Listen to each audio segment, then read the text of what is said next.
Unions for thee, but not for me. Not at the Young Turks, at least. You may have heard the story that Cenk Uygur of the Young Turks was refusing to recognize his own employees' union. It gets worse.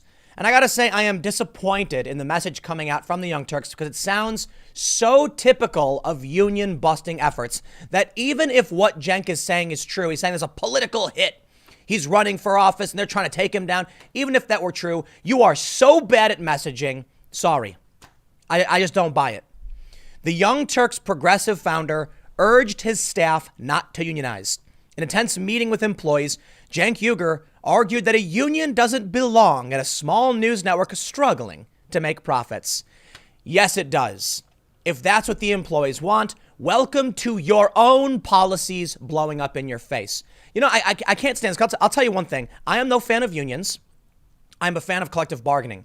I think the unionization process has become predatory in certain respects and cumbersome in other respects. So to explain, you have unions that try to unionize everybody because it makes them money. You then have people who are forced to join. Why? I wasn't benefited when I was forced to join unions other than them taking money out of my paycheck. I'm being facetious. They took money from me and gave me nothing.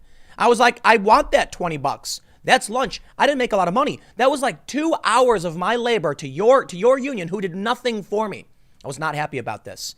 But collective bargaining, I do like. The fact that employees can come together and say, yo, we're all going to bounce because you don't treat us right.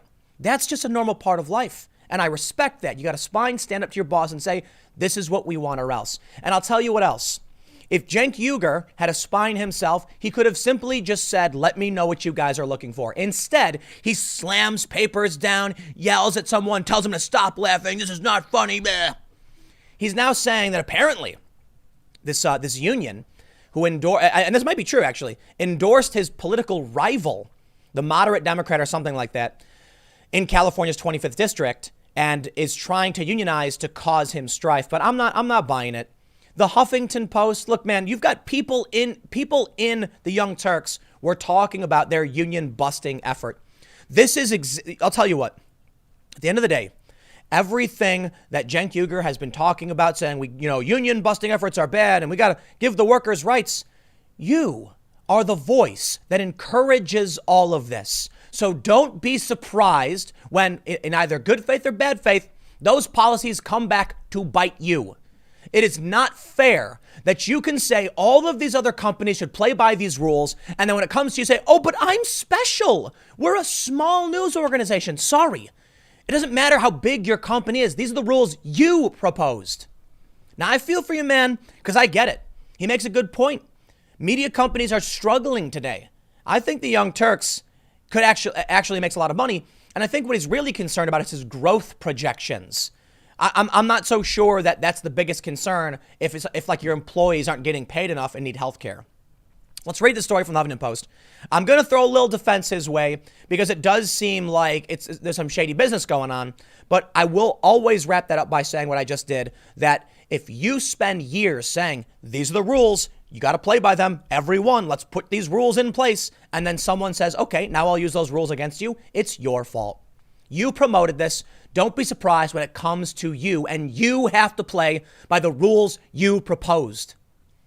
Huffington Post reports, top leadership at the progressive news network, the Young Turks, held an all-staff meeting at its office in Culver City, California on February 12th. The regularly scheduled gathering was supposed to deal with personnel matters, but instead the focus turned to the staff's nascent union campaign, which had just gone public. Earlier that day, a Twitter handle claiming to represent TYT employees had announced on the social media platform their intention to form a union. In the staff meeting, the network's co-founder and influential host, Cenk Uygur, urged employees not to do so, arguing that a union does not belong at a small independent outlet like TYT, according to two workers who were present. He said if there had been a union at the network, it would not have grown the way it was. I was going to say I can't believe it. I can totally believe it. This is mind-numbing to me as somebody who actually runs a company and is expanding and hiring people. If you want to form a union, you have my blessing. And I mean that in all sincerity. Come and tell me what you need and we'll negotiate. Yes or no. End of story. And I am no fan personally of the entire process. Yet I would never do something. This is crazy to me. I am anything but one of these far leftist progressives screeching about how great unions are. I'm actually critical of them. But if someone wanted to do it, hey, more power to you, man. Let me know what you need. We'll talk about it. We'll figure it out. We'll make things work. That's not what he's doing. Apparently, people let me read this. This is crazy. He said his talk, at times emotional, the staffer said, with Uyghur throwing his papers to the ground at one point and chastising an employee, seemed to contradict the progressive worker-first ethos that TYT broadcasts to its millions of lefty followers. Jack Gerard, who is acting as the company's chief operating officer as Uyghur runs for Congress in California, told the staff they were not discouraging unionization. Look, Jank, you challenged the system. You wanted to run for office in an establishment that doesn't like you, that uses you when you benefit them, and then when you support Bernie, they really don't like you, but when you run personally, yes, they're going to come for you. So, of course, you're going to see the establishment go straight for the Young Turks, saying you threaten the machine, you go down. You bend the knee to the king, you don't challenge the king for the throne. So, of course, they will smear. But what's really annoying to me, and I'll be honest, is just how awful all of these people are at controlling messaging. But I mean, also just standing up for your principles, man. Like, how are you going to propose all of these things for everyone else but not yourself? How are you going to freak out and be like, no, we can't do this? What are you doing? Even if you don't want them to unionize, you got to pay attention to what's happening with the press and the media and how you're going to look, right? See, even outside of the fact that he seems to have no principles, I'm surprised that he was this bad at messaging, freaking out to his staff instead of just being like, yeah, I'm excited. This is awesome. Let me know what you guys need. Let's get it done. This is really cool. Let's do a segment about this. Let's talk about how good it is. No, because I think he doesn't actually believe unions are good. Cenk used to be a Republican, and he certainly comes off like a capitalist, doesn't he? The message from Uyghur was clear, and not to at least some staffers discouraging. Quote, we generally feel disappointed but unshaken, said one staffer, who spoke on the condition of anonymity for fear of retaliation. We feel it's the right thing to do because of what TYT values. In an interview with Huffington Post, Uyghur said he is a strong supporter of unions. No, you're not. Especially at large corporations that aren't sharing profits with their workers. But he said he worries a unionized workforce would bring new legal and bureaucratic costs that TYT can't sustain.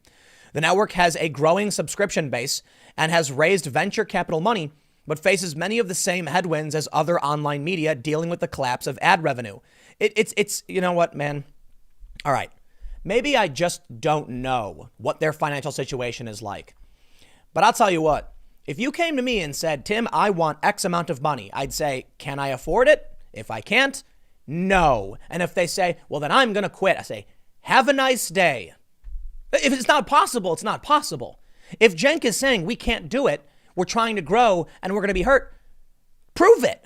And just say, no, you can unionize. I don't care. And they'll say, we want to negotiate. Can't afford it. Literally don't have the money for it. We can shut down. And that's the other funny thing to me is he's like, I refuse to let this 18-year operation go under. Oh, calm down, dude. You're not going to explode in like a billion, bits of flame, shrapnel. And the reality is we're in a precarious position. We are in a digital media landscape where almost no one makes money or is sustainable. He added, for a smaller digital media company, those are absolutely real considerations. It doesn't mean you shouldn't have a union. Everyone should know the full context. If folks say they don't believe we're in a precarious position, okay, and that's their decision to make. Here's what you do. This is what I've warned against for the other media companies like Vox, BuzzFeed, whatever. You unionize. They now have legal, they got to hire their lawyers, got to come and negotiate. It's going to cost a lot of money. And then you fire people, like not for retaliation. If you don't have the money, you have to let people go. This is the warning I give to people like, these media companies. Listen, they'll find the money for your negotiations. They'll take it from one of your jobs. If a company only makes, say, $50,000 a month, small company, okay, because Young Turks is making a lot more than that, a lot more than that. But they got a big staff. A lot of people don't seem to understand how much money flows in and out of a business, especially the size of the Young Turks. So they're probably bringing in several $100,000 per month, but they probably have a decent overhead and they got to pay everybody. So let's say they're bringing in, let's just use a round number, $100,000 a month. And you've got 7 employees, each getting paid, let's do $50,000, 7 employees. They each get a couple grand per month plus taxes. You're pushing your limits. And now they say tack on legal fees to negotiate. You say, okay, the first thing we have to do to handle those negotiations is find a budget to hire a lawyer. We're firing you. Thank you for your service. It has nothing to do with discouraging or promoting unions. We literally don't have the money. Then you hire the lawyer to negotiate. Then the staff says, well, we want these benefits. You say no. They say yes. They say we strike. You say, okay, I'll give it to you. Now we need to find an additional, several, tens of thousands of dollars to pay for this. We fire you. Congratulations. You all got your benefits. We cut down on the staff if we don't have the money. It's not about retaliation. It's not about discouraging unionization. It's that if you only have X amount of dollars per month and they demand X plus 10, you have to fire someone to balance out the number, because if the money doesn't exist, the money can't be paid to people. This is why I tell people at the unions, I think it's a bad idea. These media people are like, we're going to unionize and get all these benefits. It's hilarious because you look at Fusion, the company I worked at. They were, it's been a while, but my understanding is that they voted to unionize, and then within like a month, it was like everyone's fired. You know why? Because the company did not make money. If the Young Turks is just operating off venture capital, there you go. Everybody gets fired. Congratulations. The fact that Jenka's like, no, you're on borrowed time, dude. You're building your company off venture capital, which I get. It's how the system works. You've gotten deals with other companies, but you don't have enough actual revenue to sustain the level you're at. And that to me is so silly. Debt-driven business. I'm not a fan, but I get it. People do it. And it works for a lot of people. I don't like buying cars on loans. I like to save up and then buy it. And you know what? That means I don't have a car for a long time. So I'll buy a junker from a local, a used dealership, get something cheap, and then start saving up. Because what I see with Young Turks and all these other media companies is the big mistake they made was like, okay, I think we can get to this growth level. And so what they do is they say, we're going to borrow money, take an investment, and then you slowly burn that money away up until you're hoping you can balance out your revenue and stabilize. To me, that's silly. The Young Turks makes a ton of money. They can grow off the money they already make. But I'm willing to bet Cenk Uygur pulls in a couple million per year for himself. And he puts that money away for himself, just my assumption. And then, I could be wrong, and then says, here's what the business can afford. Yeah, maybe you got to come down in salary to pay for these lawyers so that your staff can unionize. Maybe they have a right to collective bargaining. And if you want these rules in play, you'll have to pay too. Uygur said he was caught off guard by the union effort that appeared on Twitter the day of the meeting, and that it was so early in the process he wasn't sure if it was real or if he was being punked. He acknowledged that he threw papers in the meeting in a downward direction, not toward anyone, he noted, and that he reprimanded an employee whom he believed to be smiling. That is insane. You know what, man? I don't trust Cenk at all. Reprimanded an employee for smiling? Who cares? What are you, the principal? Don't you smile. This is serious. What are you doing? Punishing people, yelling at them for smiling? What? He according to the staffers, Uygur said it would be funny later, an ominous statement that they found unsettling. He told Huffington Post it wasn't meant to be a threat. The person smiling seemed to be openly mocking the idea that the company might not survive after 18 years, and we put all this blood, sweat, and tears into it. I don't find the idea of us going down funny. He is exaggerating, dude. I laugh at this. You see the smile on my face? Please spare me. Your company going under. Dude, if your company goes under, it's because you have mismanaged it, because you're bad at what you're doing. Not because your employees want to negotiate better arrangements for their pay and benefits. And I am not a big fan of the whole process. I think it will backfire on these employees, especially if the company is doing bad. But I'll tell you what, Cenk Uygur's attitude says to me, he can't afford it. That's why he's mad. He's thinking to himself, like, they're going to take from me and my salary because, this is not fair. Oh, harumph, I say. Because I'll tell you what, if the company really was in that precarious position, he need only be like, come and negotiate. We'll show your legal team some paperwork and explain to you why you ain't getting nothing. Let's read more, though. Media has become fertile ground for union organizing in recent years, with workers at both old legacy newspapers and newer web-only outlets seeking the protections of a collective bargaining agreement. The union push has made for some awkwardness at organizations with liberal reputations where management may resist collective bargaining despite overseeing labor-friendly coverage because they're hypocrites. Even the Huffington Post is pointing out they are hypocrites. They're running businesses. Their goal is to make money. They push a progressive message to get progressives to read the content and get the ads.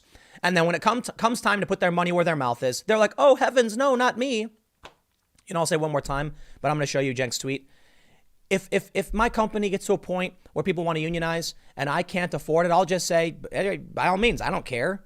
We can't afford it. There's your negotiation. And if that's the end of it, I'll be like, hey, everybody, we're going out of business. It is what it is. What do you expect? Don't get all bent out of shape and start screeching. This is your message. So Cenk said, 1, this is not true. See letter below from the Young Turks. 2, coincidentally, I'm sure IATSE has endorsed my opponent and is canvassing for her right now. See internal email sent to us by wonderful union member. Another coincidence, IATSE released this on the day of our only forum together. So in this, Cenk is straight up stating, as making a statement of fact, that this was sent to him, where it appears the union actually is supporting, endorsing his political opponent. That's his accusation. I love it. It sounds so much like traditional union busting efforts. He said, this is what they posted. Today, the Young Turks refused voluntary recognition of the TYT union. It's a disappointing decision from an organization that presents itself as progressive. Join us in telling the Young Turks to respect their so-called principles and respect their workers. And now I'm going to bring in Anna Kasparian, because I don't think she's a manager at the company. I think she is an employee who would be unionized. She tweeted, as an employee of TYT who is not part of management and not involved in the business side, she said, I'm the EP of the main show, meaning I have editorial say. I feel extremely uncomfortable with IATSE's endorsement of Cenk's congressional opponent who does not share our progressive values. While I'm personally supportive of unions, this feels like it's done in bad faith. The fact that this all blew up on the day of Cenk's debate is also extremely suspicious. I love the hilarious hypocrisy. These are such weasel words. You know what, man? I don't care when the union effort came in. I don't care what the timing was. I don't care who they endorsed. You do not get to play politics because someone tried to unionize at your company, especially when you are someone who promotes and support unionization efforts and claim to stand behind politicians who are backing these laws. What you're saying is you don't have a union staff. You proclaim that everyone else should or others should. And so they say, okay, put your money where your mouth is. And you go, oh, this is bad faith. That's exactly what they always do. It's bad faith. It's bad faith. You have an argument with their false principles or fake morals, and they say, you're arguing in bad faith. You people at the company want to unionize. She says they don't. She is still one of the more famous and higher paid staff than most of the people at the Young Turks, although she's probably not making nearly as much as what Cenk makes. And she says bad faith. It's so I'm uncomfortable with this. You know what, man? I've seen it. There are people who are favorites of the system. They reject the union effort because they do fine by themselves. And that's exactly the point. You know what? Anna has every right to say no union here. I'm happy because she's a host of the main flagship program, an EP. She probably gets paid a lot, and she probably knows that a union effort will rope her in and make it harder for her to move within the company. She is the cream of the crop, top of the top, non-management position, and the union's going to be bad for her. But the union is going to be good for the lowest of the low, the guy who gets the coffee. And that's the problem. Complete and utter hypocrisy. I'll wrap it up. You get the point. I almost just don't even care. I think, you know, if you're going to parade around claiming you believe in these things, you just don't make excuses. I'm surprised that even if they did want to reject this and didn't like it, that they would play the worst messaging possible. When the Vice employees tried to unionize, Shane Smith, the CEO, said, this is great. I'm excited for it. More power to him. And that was the end of it. Because Shane, the CEO of Vice, was a master of marketing. He knows exactly what to say and how to say it. And all Cenk and Anna or anybody else had to do was say, this is really cool. We're excited to hear that the employees are making this tremendous step to protect their rights, something we adamantly believe in. We're so excited to recognize them. We look forward to the IATSE's, negotiations and papers and whatever else they want to bring to us. We are 100% on board. That's it. All I had to do. Nope. They had to turn it into, but they're targeting us for political reasons and it's bad faith and it shouldn't be here, and slamming papers on the ground. Spare me. You're hypocrites. I'll see you all at 1 p.m. on this channel. Thanks for hanging out. Next video will be then. And I'll see you then.